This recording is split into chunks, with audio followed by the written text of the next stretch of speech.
Assalamualaikum warahmatullahi wabarakatuh. Semoga selalu terjalin silaturahmi kita melalui video di channel Sang Pengelana ini, dan semoga selalu menginspirasi. Video kali ini tentang puncak makom pengetahuan adalah diam.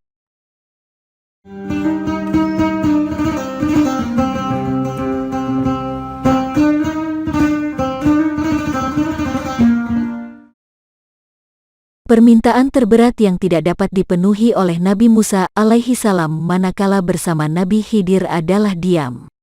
Ia berdiam, tanpa komentar, sebelum semuanya jelas dan menjadi terang benderang hikmahnya.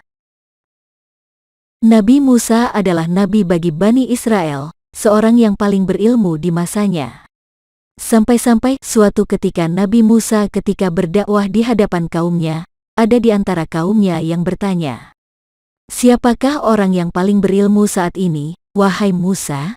Riwayat lain menyatakan, "Adakah orang yang lebih berilmu darimu, wahai Musa?" Nabi Musa dengan tegas menjawab, "Sayalah satu-satunya orang paling alim, paling berilmu saat ini."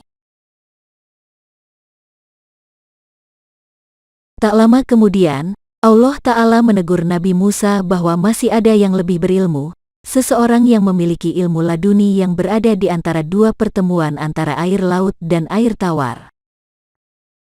Perjalanan Nabi Musa untuk menemui Nabi Khidir bukanlah mudah. Perjalanan berminggu-minggu, bahkan berbulan-bulan, hingga muncullah pertanda ikan yang dibawa menghilang secara misterius di antara dua pertemuan air.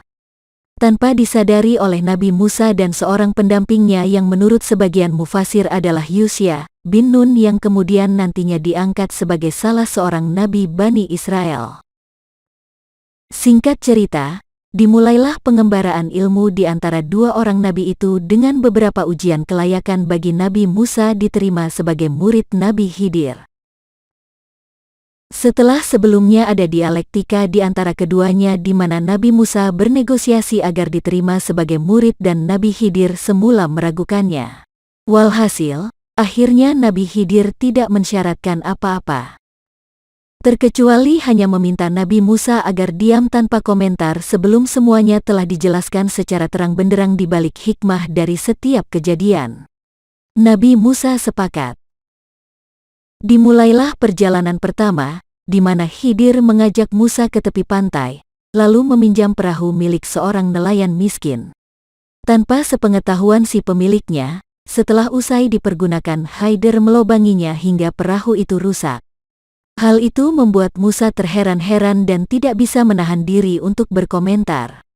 "Mengapa Anda merusak perahu itu?" Masih berlanjut pada kasus selanjutnya di mana Khidir mencekik leher seorang anak yang sedang bermain-main hingga tewas. Musa makin tidak mengerti karakter guru macam apa yang akan menjadi gurunya itu. Musa protes dan seakan menghakimi apa yang dilakukan Khidir adalah kesalahan, bahkan kezaliman yang tidak sepantasnya dilakukan oleh siapapun. Membunuh jiwa yang tak berdosa secara zalim, apalagi bagi seorang nabi di kalangan Bani Israel. Nabi Musa tak tahan diri untuk berkomentar dan memprotes, hingga terkesan tidak terima dengan kenyataan yang dihadapinya. "Mengapa Anda bunuh jiwa yang tak berdosa?" Namun, setiap kali menghadapi pertanyaan dan protes Musa, Khidir hanya mengingatkan kesepakatan di awal yang harus bisa disepakati.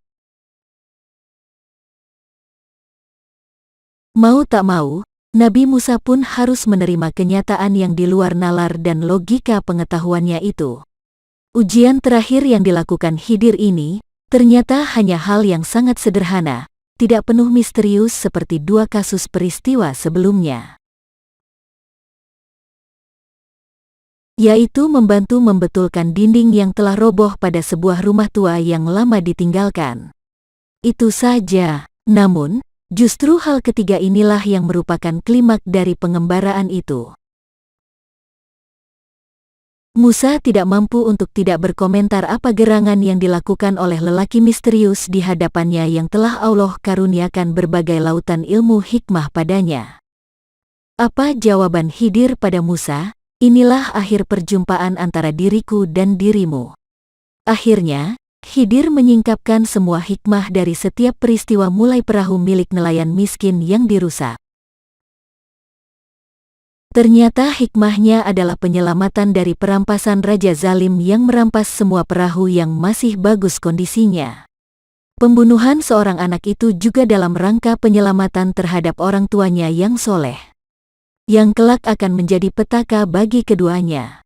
Semua merupakan rahasia dalam ilmu Allah yang hanya diketahui Khidir. Pembenahan dan penegakan dinding yang roboh juga dalam rangka isyarat harta warisan yang terpendam di bawah tanahnya yang ditinggalkan oleh seorang yang soleh yang telah wafat terhadap anak-anaknya.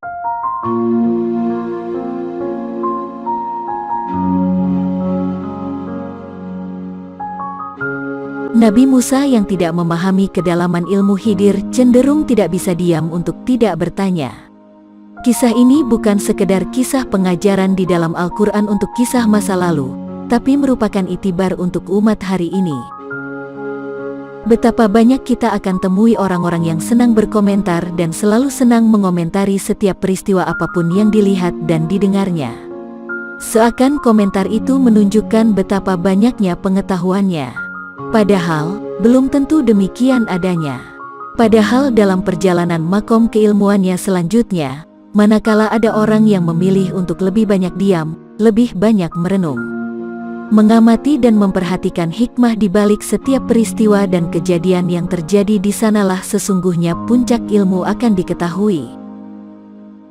Salah seorang wali abdal ditanya, dengan cara apa Anda memperoleh makam ini?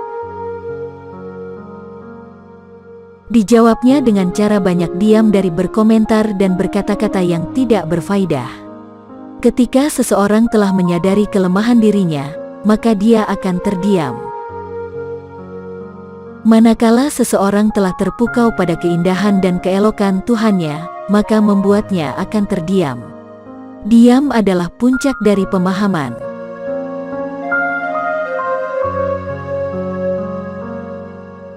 Perjalanan spiritual Nabi Musa mencari sang guru ilmu hikmah, Nabi Khidir adalah mengajarkan kepada kita tentang mengendalikan diri dengan cara diam, yaitu saat melihat suatu kejadian yang mengandung hikmah tertentu.